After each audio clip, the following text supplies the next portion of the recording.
नमस्कार दोस्तों, हर हर महादेव, जय शिव शंकर, जय श्री कृष्णा, राधे राधे। दोस्तों, अगर आप भी अपनी लाइफ में कुछ नया सीखना चाहते हो तो हमारे इस YouTube channel Rinkesh psychology facts को सब्सक्राइब जरूर करें और सच्चे मन से कमेंट में हर हर महादेव, जय बागेश्वर धाम सरकार जरूर लिखें।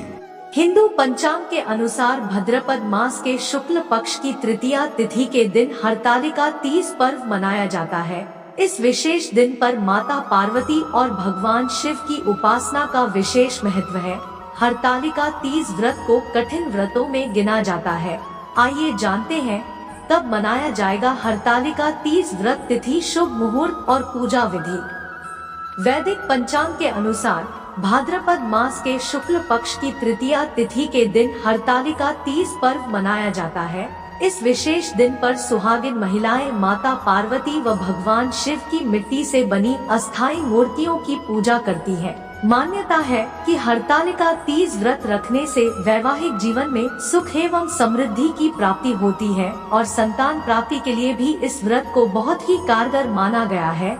आइए जानते हैं इस वर्ष कब मनाया जाएगा हरतालिका तीज पर्व, तिथि, शुभ मुहूर्त और पूजा विधि। हिंदू पंचांग के अनुसार भाद्रपद माह में शुक्ल पक्ष की तृतीया तिथि की शुरुआत 17 सितंबर को सुबह 11:08 से होगी और इस तिथि का समापन 18 सितंबर मने दोपहर 12:39 पर हो जाएगा। ऐसे में हरतालिका तीज व्रत 18 सितंबर 2023 सोमवार के दिन रखा जाएगा। इस दिन पूजा मुहूर्त सुबह 06:07 से सुबह 08:34 तक रहेगा।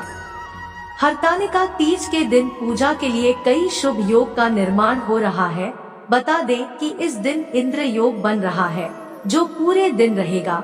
साथ ही इस विशेष दिन पर रवि योग का निर्माण हो रहा है जो दोपहर 12:08 से शुरू होगा और पूर्ण रात्रि तक रहेगा। इस विशेष दिन पर सुहागिन महिलाएं सुबह जल्दी उठकर स्नान आदि करें और नए या साफ वस्त्र धारण करें। इस बाद शुभ मुहूर्त में दीपक जलाकर व्रत का संकल्प लें और पूजा आरंभ करें। हरतालिका तीज व्रत के दिन माता पार्वती, भगवान शिव और गणपति जी की विशेष उपासना की जाती है। पूजा से पहले भगवान शिव, माता पार्वती और भगवान गणेश की मिट्टी से बनी प्रतिमा स्थापित करें। फिर विधि विधान से पूजा कर व्रत कथा का पाठ करें। अंत में आरती जरूर करें। बता दें कि माता पार्वती की उपासना के समय उमाय नमः मंत्र का जाप करें और भगवान शिव की उपासना के समय नमः शिवाय मंत्र का निरंतर जाप करते रहें।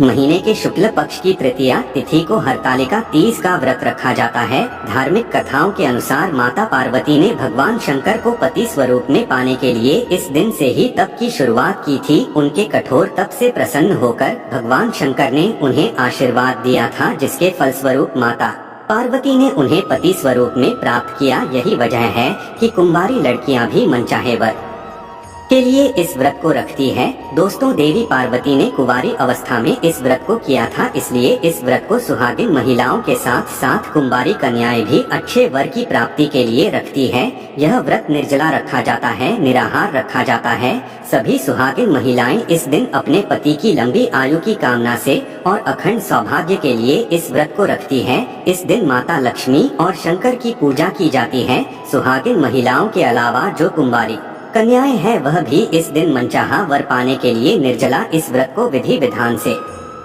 रख सकती है। हरतालिका तीज का व्रत रखने के लिए कुछ जरूरी नियम हैं जिनका पालन करना जरूरी है। धर्मशास्त्रों के अनुसार अगर आप व्रत के समय इन नियमों का पालन नहीं करती है तो इस व्रत का पूर्ण फल प्राप्त नहीं होता है। चलिए अब आपको बताते हैं हरतालिका तीज के जरूरी नियम कौन कौन से हैं जो आपको जरूर ध्यान रखना चाहिए। दोस्तों, साल 2023 में 18 सितंबर सोमवार को हरतालिका तीज है और इसी दिन व्रत रखा जाएगा। व्रत रखने से एक दिन पहले आपको भरपूर मात्रा में पानी या लिक्विड चीजों का और फलों का सेवन करना चाहिए।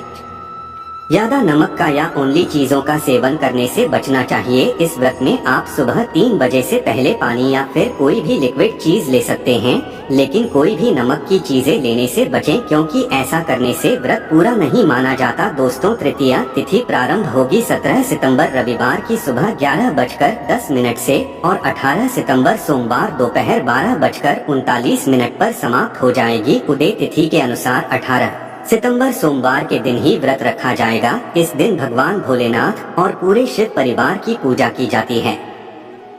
हरतालिका तीज के दिन सूर्योदय सुबह 6:18, सूर्यास्त शाम 6:24 पर होगा। ब्रह्मा मुहूर्त सुबह 4:41 से 5:29 तक रहेगा। अभिजीत मुहूर्त सुबह 11:56 से 12:45 तक अमृत काल का समय रहेगा। सुबह 4:30 से 6:06 तक और राहु काल का समय, जो कि अशुभ मुहूर्त रहता है, सुबह 7:30 बजे से लेकर 9 बजे तक रहेगा। तो सुबह आप राहु काल के समय का ध्यान जरूर रखें। इस समय कोई भी शुभ कार्य करने से बचना चाहिए। 18 सितंबर को हरतालिका तीज की पूजा की शुभ मुहूर्त इस प्रकार है। सुबह का शुभ मुहूर्त रहेगा सुबह 6:07 से लेकर 8:24 तक। इस बीच में आपको राहु काल के समय का त्याग करना है। इसके अलावा सुबह 9:11 से लेकर 10:43 तक आप पूजा कर सकते हैं। दोपहर की पूजा का मुहूर्त प्रारंभ होगा दोपहर 3:19 से शाम 7:51 तक रहेगा। इसके अलावा प्रदोष काल का समय रहेगा शाम 5:39 से लेकर 7:09 तक। शाम को प्रदोष काल में की गई पूजा भगवान भोलेनाथ और देवी पार्वती बहुत जल्दी स्वीकार करती है, इसलिए प्रदोष काल में आप पूजा जरूर करें। व्रत पारणा का यानी व्रत खोलने का शुभ मुहूर्त रहने वाला है 19 सितंबर मंगलवार की सुबह 6:18 से लेकर 8:02 के अंदर। आपको ध्यान रखना है कि हमेशा अगले दिन सूर्योदय के बाद ही व्रत खोलना चाहिए और व्रत खोलते समय आप लिक्विड चीजों का, पानी का या जूस का सेवन जरूर करें। उसके बाद ही कोई अन्य पदार्थ खाएं। सबसे पहला नियम है कि इस व्रत को निर्जला रखा जाता है। तो हरतालिका तीज के दिन सुहागिन महिलाएं कड़ा व्रत रखती है, जिसके नियम भी बहुत कड़े होते हैं। इस व्रत में किसी भी तरह से अन्न या जल ग्रहण नहीं किया जाता है। अगले दिन सुबह पूजा के बाद जल पीकर ही व्रत खोला जाता है और इस व्रत को जो भी महिलाएं शारीरिक रूप से स्वस्थ हैं, उनको ही रखना चाहिए, क्योंकि नियम बहुत ज्यादा कठिन होते हैं। ऐसे में यदि प्रेग्नेंट लेडी हो तो आप हो सके तो व्रत रखना अवॉइड करें। यदि आपकी फिर भी इच्छा है तो फिर आप जल के साथ और फलों के साथ इस व्रत को कर सकती है, या फिर आप सुबह और शाम पूजा करके कुछ जरूरी नियमों का पालन कर सकती है, जैसे कि व्रत कथा पढ़ना और सुनना और मंत्रों के साथ भगवान की आरती करना, या आप खुद भी जो मूर्तियां हैं वह अपने हाथों से बनाकर विधि विधान से पूजन कर सकती है। अगला नियम है, इस व्रत में दिन में नहीं सोना चाहिए और रात को भी जितनी देर तक हो सके उतनी देर तक जागना चाहिए। दिन में सोने के पीछे ऐसी मान्यता है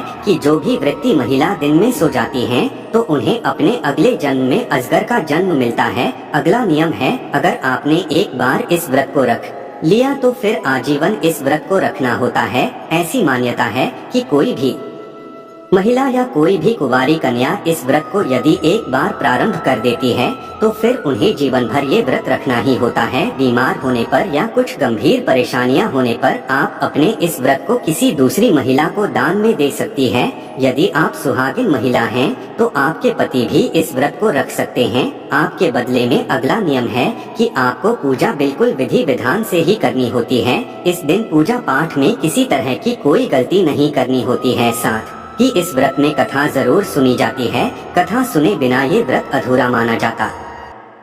हरतालिका तीज के व्रत में 16 श्रृंगार करके ही पूजा करनी चाहिए। दिन भर आपको श्रृंगार करके रखा चाहिए। 16 श्रृंगार में आपको नई साड़ी, मेहंदी और चूड़ियां जो नई होनी चाहिए विशेष रूप से पहननी चाहिए। हरतालिका तीज के व्रत में शुभ मुहूर्त में ही भगवान भोलेनाथ और देवी पार्वती की पूजा करके कथा सुनी जाती है। और साथ ही इस दिन जो भी महिलाएं, जो भी व्यक्ति हैं, चाहे वह कन्याएं हो, इस दिन उन्हें किसी प्रकार का क्रोध नहीं करना चाहिए। ऊंची आवाज में किसी से बात नहीं करनी चाहिए। ऐसा करने से भी व्रत खंडित हो जाता है। इस दिन जितना हो सके भगवान भोलेनाथ और देवी पार्वती का ध्यान करना चाहिए जब यह भजन कीर्तन करना चाहिए, क्योंकि यह व्रत निर्जला रखा जाता है। तो इस दिन ज्यादा बोलने से भी बचना चाहिए। हरतालिका तीज व्रत के दिन जितना हो सके हरे और लाल रंग का प्रयोग करें, क्योंकि यह सौभाग्य का प्रतीक माना जाता है। पूजा और व्रत संपन्न होने के बाद इस दिन किसी गरीब को भोजन जरूर कराना चाहिए। यदि आप भोजन न करा पाए तो कुछ न कुछ दान की सामग्री जरूर दान में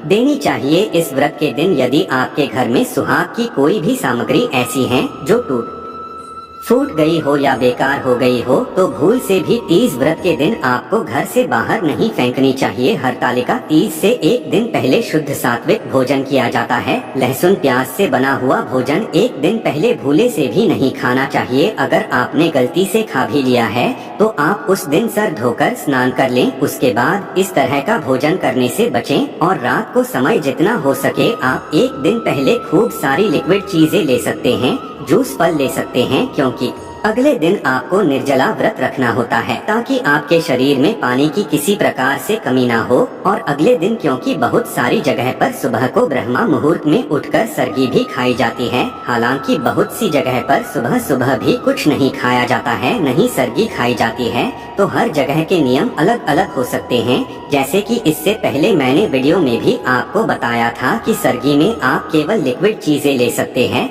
वैसे तो आप पानी वाले फल भी सुबह के समय सरगी के समय ले सकते हैं, लेकिन अगर आप दूध या जूस वगैरह लेंगे या नींबू पानी शहद पानी ले सकते हैं तो बहुत अच्छी बात है, क्योंकि व्रत रखने में फिर आपको दिन में ज्यादा प्रॉब्लम नहीं आएगी। जिनके यहाँ पर सुबह के समय पर सरगी नहीं ली जाती है वह नाले सरगी वैसे तो स्नान करने के बाद ली जाती है।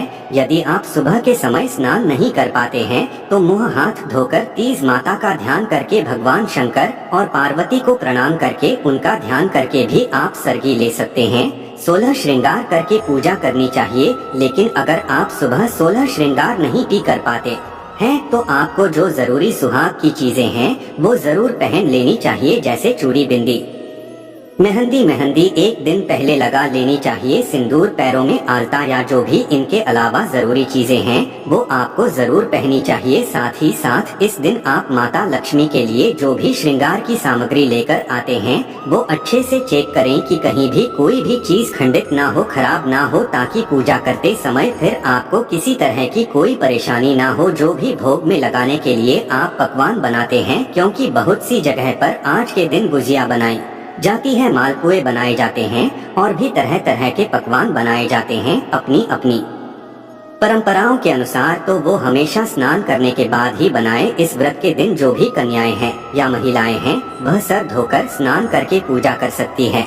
बस आपको ध्यान ये रखना है कि जब आप पूजा करें तो आपके बालों से पानी न टपके, बाल अच्छे से सुखाले बाल बंधे हुए होने चाहिए। वैसे भी महिलाओं या कन्याओं को खुले बालों से ना तो पूजा करनी चाहिए, ना ही सर बिना ढके पूजा करनी चाहिए। आपका सर भी ढका होना चाहिए और आपके बाल भी बंधे होने चाहिए, खासकर तब जब आप देवी पार्वती की पूजा कर रहे हो। इस व्रत को बीच में नहीं छोड़ा जाता है। अगर पीरियड्स होने लगते हैं तो भी इस व्रत को रखा जाता है। अगर आपके घर परिवार में कोई सुहागिन महिलाएं हैं तो आप उनसे पूजा करवा सकती हैं, उनसे ही व्रत की कथा सुन सकती है। आपको खुद से पूजन सामग्री नहीं छोड़नी चाहिए, लेकिन आप सारी पूजा मानसिक रूप से कर सकते हैं। जैसे मनन में मंत्र जाप करके या मन से ही आप आरती करके भी पूजा कर सकती है। आप अपने मन से ही जो भी भोग आप ध्यान करके लगाएंगे उसे भी भोलेनाथ और माता लक्ष्मी जरूर स्वीकार करते हैं। अपने मन में ये बिल्कुल ना आने दें कि आपको पीरियड्स हो रहे हैं, पता नहीं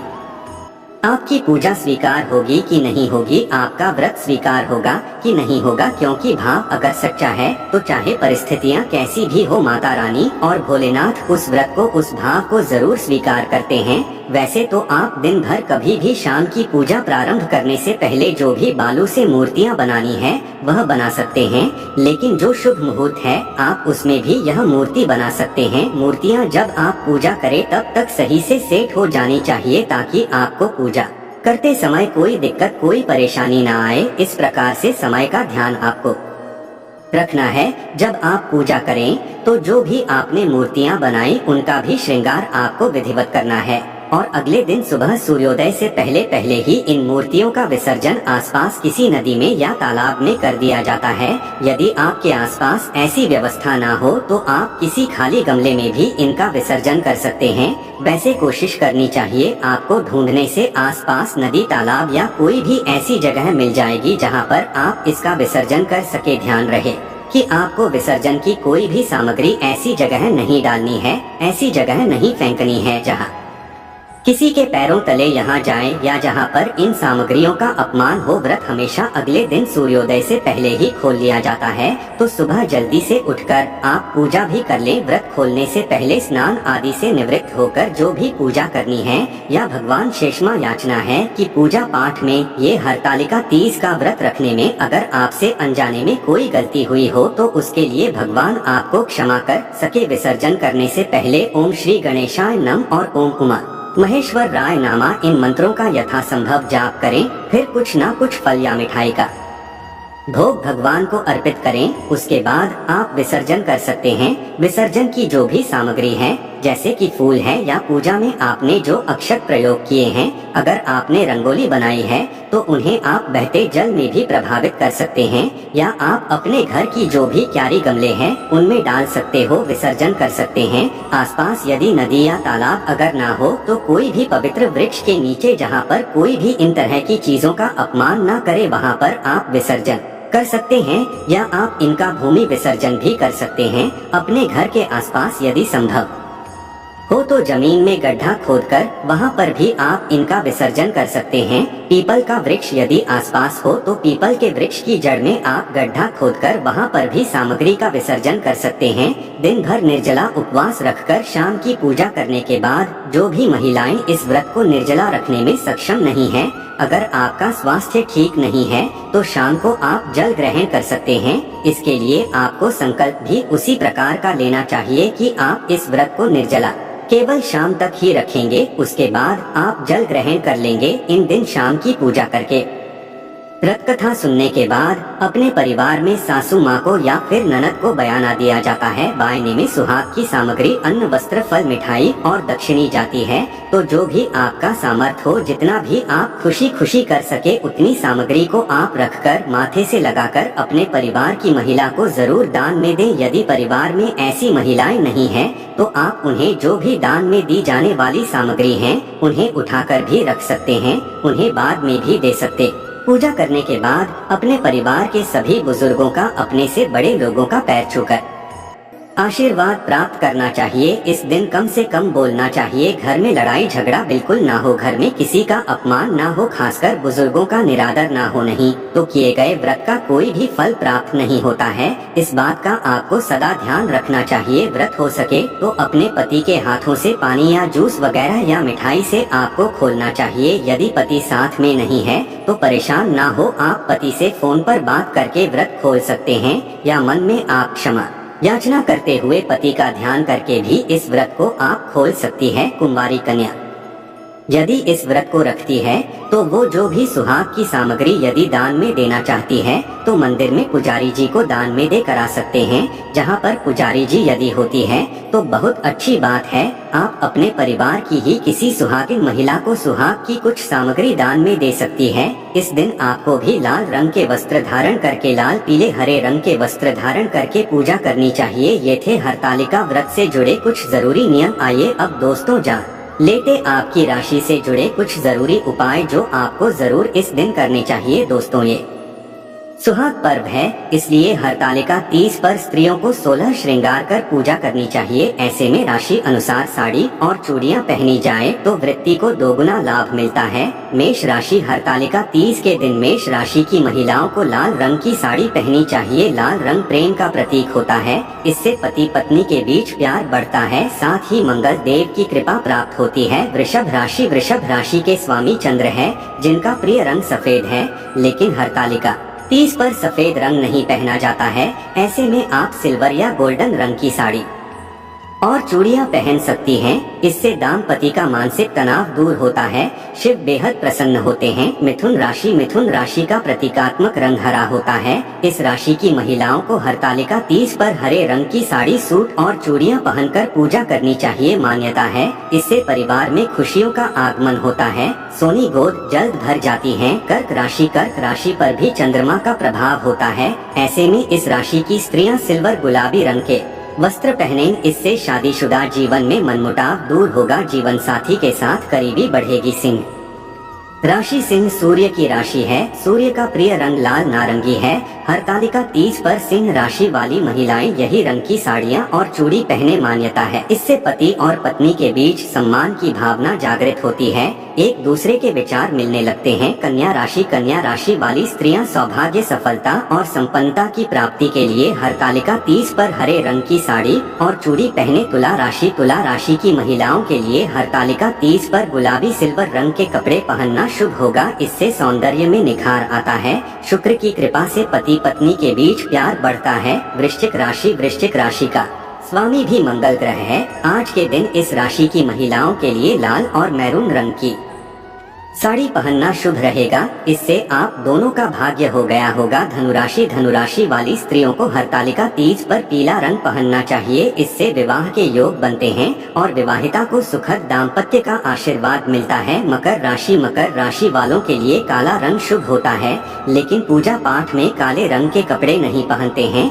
इसलिए आप आज के दिन नीले या फिर किसी भी गहरे रंग की साड़ी पहन सकती हैं। कुंभ राशि के भी स्वामी ग्रह शनि होते हैं। इसलिए इस राशि की महिलाएं भी नीले, बैंगनी, आसमानी रंग की साड़ी पहने। इससे पति को दीर्घायु का वरदान मिलेगा। नौकरी में तरक्की होगी। मीन राशि के स्वामी बृहस्पति है। ऐसे में आपको हरतालिका तीज पर पीली या नारंगी रंग की साड़ी और चूड़ियां पहनकर पूजा करनी चाहिए। इससे माता लक्ष्मी की अनुकंपा प्राप्त होगी। मनचाहा वर मिलेगा। दोस्त हूँ, इस दिन दान का भी विशेष महत्व है। इसलिए आपको अपनी राशि के अनुसार इस तरीके से दान करना चाहिए ताकि आपको जल्द से जल्द शुभ फलों की प्राप्ति हो। राशि अनुसार करें दान। मेष राशि के जातक हरतालिका तीज पर मसूर दाल और लाल मिर्च का दान करें। इस उपाय को करने से सुख और सौभाग्य में वृद्धि होती है। वृषभ राशि के जातक भगवान भोलेनाथ का आशीर्वाद पाने के लिए हरतालिका तीज के दिन दूध, दही और चावल का दान करें। मिथुन राशि के जातक भगवान भोलेनाथ और पार्वती की कृपा दृष्टि पाने के लिए हरी चूड़ियों का दान करें। कर्क राशि के जातक भगवान भोलेनाथ और माता पार्वती को प्रसन्न करने के लिए हरतालिका तीज पर चांदी की पायल का दान करें। आप विवाहित स्त्री को चांदी की पायल उपहार में भी दे सकते हैं।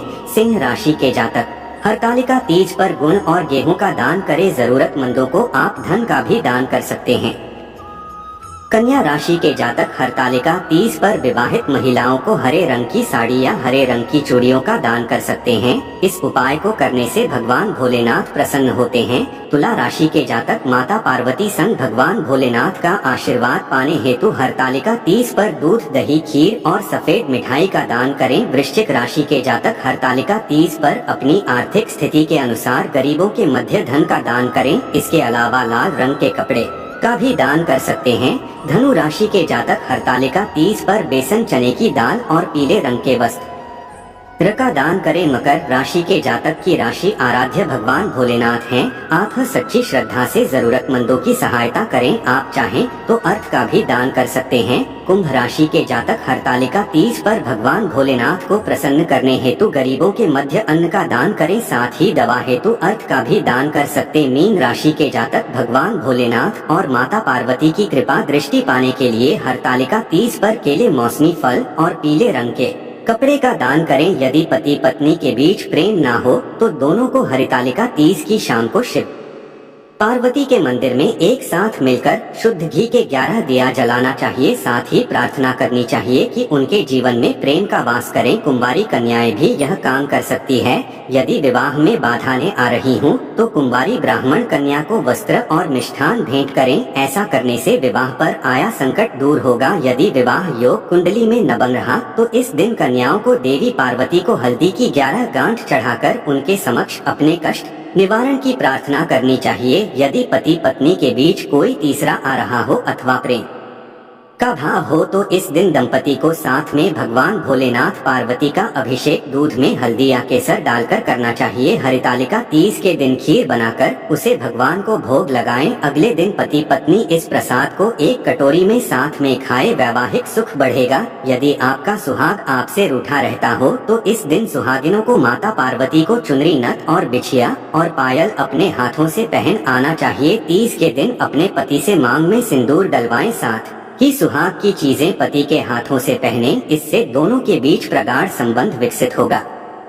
हरतालिका तीज पर गणेश मंदिर में सूखे मालपुए अर्पित करने से भी दाम्पत्य जीवन में कभी प्यार की कमी नहीं होगी। इस दिन पत्नी अपने हाथों से पान का बीड़ा लगाकर शिवजी को चढ़ाएं और फिर पति को दें। वैवाहिक जीवन में प्रेम बढ़ेगा। दोस्तों, अब चलिए जान लेते हैं हरतालिका तीज व्रत कथा। या हरतालिका व्रत कथा शिव जी ने ही माता लक्ष्मी को सुनाई थी। शिव भगवान ने इस कथा में माता लक्ष्मी को उनका पिछला जन्म याद दिलाया था। हे गौरव, पिछले जन्म में तुमने मुझे पाने के लिए बहुत छोटी उम्र में कठोर तप और घोर तपस्या की थी। तुमने ना तो कुछ खाया और ना ही पिया, बस हवा और सूखे पत्ते चबाए। जला देने वाली गर्मी हो या कंपा देने वाली ठंड, तुम नहीं हटी डटी रही। बारिश में भी तुमने जल नहीं पिया। तुम्हें इस हालत में देखकर तुम्हारे पिता दुखी थे। उनको दुखी देखकर नारद मुनि आए और कहा कि मैं भगवान विष्णु के भेजने पर यहाँ आया हूँ। वह आपकी कन्या की से विवाह करना चाहते हैं। इस बारे में मैं आपकी राय जानना चाहता हूँ। नारद जी की बात सुनकर आपके पिता बोले, अगर भगवान विष्णु यह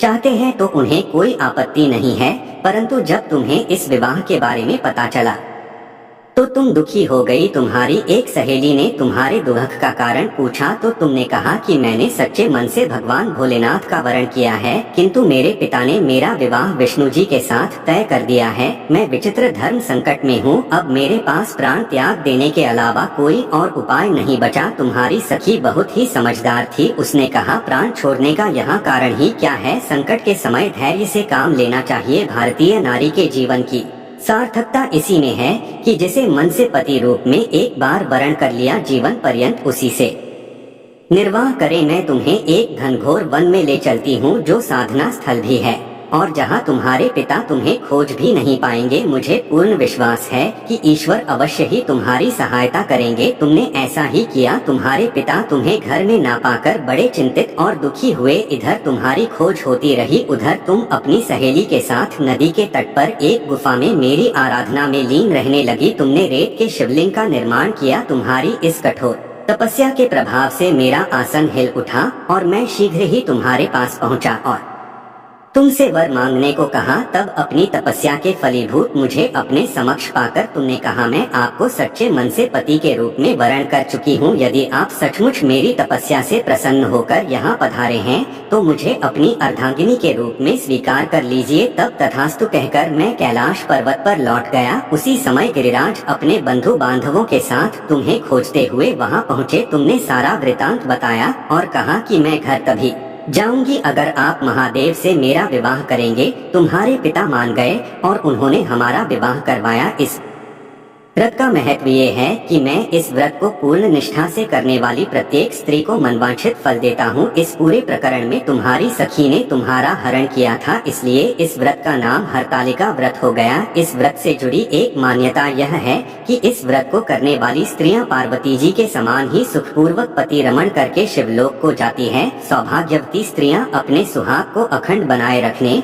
और अविवाहित युवतियां मन मुताबिक वर पाने के लिए हरितालिका तीज का व्रत करती है। इस दिन व्रत करने वाली स्त्रियां सूर्योदय से पूर्व ही उठ जाती है और नहाकर पूरा श्रृंगार करती है। पूजन के लिए केले के पत्तों से मंडप बनाकर गौरी शंकर की प्रतिमा स्थापित की जाती है। इसके साथ पार्वती जी को सुहाग का सारा सामान चढ़ाया जाता है। रात में भजन कीर्तन करते हुए जागरण कर 3 बार आरती की जाती है और शिव पार्वती विवाह की कथा सुनी जाती है। इस व्रत के व्रती को शयन का निषेध है, इसके लिए उसे रात्रि में भजन कीर्तन के साथ रात्रि जागरण करना पड़ता है। प्रातःकाल स्नान करने के पश्चात श्रद्धा एवं भक्ति पूर्वक किसी सुपात्र सुहागिन महिला को श्रृंगार सामग्री वस्त्र, खाद्य सामग्री, फल, मिष्ठान एवं यथाशक्ति आभूषण का दान करना चाहिए। रेत के शिवलिंग बनाए हैं तो उनका जलाशय में विसर्जन किया जाता है और खीरा खाकर व्रत को संपन्न किया जाता है। तो दोस्तों, महादेव और माता लक्ष्मी की कृपा पाने के लिए एक बार भगवान भोलेनाथ और माता लक्ष्मी का जयकारा जरूर लगाएं। हर हर महादेव, ओम नमः शिवाय। दोस्तों, आज के लिए इतना ही। जय मां पार्वती।